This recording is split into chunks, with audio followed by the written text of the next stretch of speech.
បាទថ្ងៃនេះដែរសូមអនុញ្ញាតជំនួសបាទពុកម៉ែបងប្អូនទីគោរពបាទទីស្អាតដែរបាទឥឡូវនេះទឹកនឹងកាត់ប្រហែលថ្មីទៀតហើយបាទប្រភេទ X1 ឆ្នាំ0550កំប៉ុនបងប្អូនបាទប្រភេទយន្តខ្លាញ់គោបាទយន្តនេះគឺនៅថ្មីសំណុំបាទចឹងក៏សម្ដែងនាំពុកម៉ែបងប្អូនទស្សនានៅយើងខាងក្រៅជុំវិញ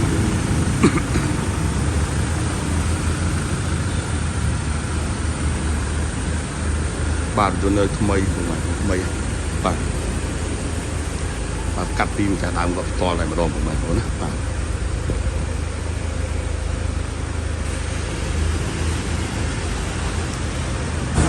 បាទជាប្រភេទរ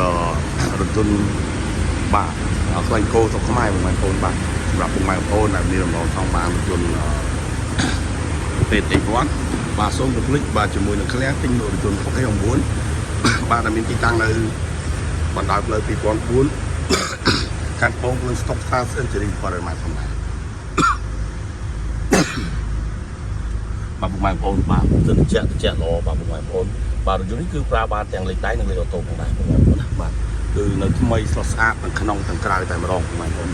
បាទសម្រាប់ពុកម៉ែបងប្អូនបាទមានសមាជិកច្រើនបាទគួរតែមានរថយន្តនេះមួយទុកនៅក្នុងក្រុមគ្រួសារបាទងាយស្រួលក្នុងការធ្វើដំណើរជិតឆ្ងាយបាទទៅលេងស្រុកកំណើតឬមួយតាមរមណីយដ្ឋានផ្សេងបាទ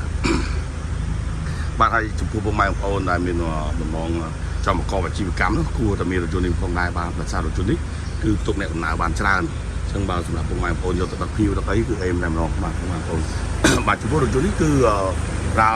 ម៉ាស៊ីនទេពុកម៉ែបងប្អូនណាបាទឥឡូវនេះក៏សូមណែនាំពុកម៉ែបងប្អូនទស្សនានៅបាទក្នុងម៉ាស៊ីននេះបានជំនឿនៅអេមថ្ងៃងាត់ល្អបងប្អូនបាទថ្មីគ្រប់ប្រព័ន្ធតែម្ដងបងប្អូនអញ្ចឹងសម្រាប់ពុកម៉ែបងប្អូនបាទចង់ទិញដាច់បានវាយដូរបានបងលក់ក៏បានបាទពុកម៉ែបងប្អូនបាទ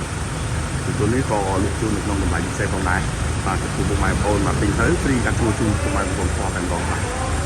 បាទអញ្ចឹងសម្រាប់ព័ត៌មានលម្អិតពុកម៉ែបងប្អូនអាចទាក់ទងបានតាមរយៈលេខទូរស័ព្ទនៅលើ description ឬក៏ឆាតទៅ Facebook បាទឬមួយក៏ចុច link account ដើម្បីទាក់ទងតាមប្រព័ន្ធ Telegram ផងដែរខ្ញុំបាទក៏សូមគោរពអរគុណយ៉ាងខ្លាំងដល់ពុកម៉ែបងប្អូននិងប្រិយមិត្តទាំងអស់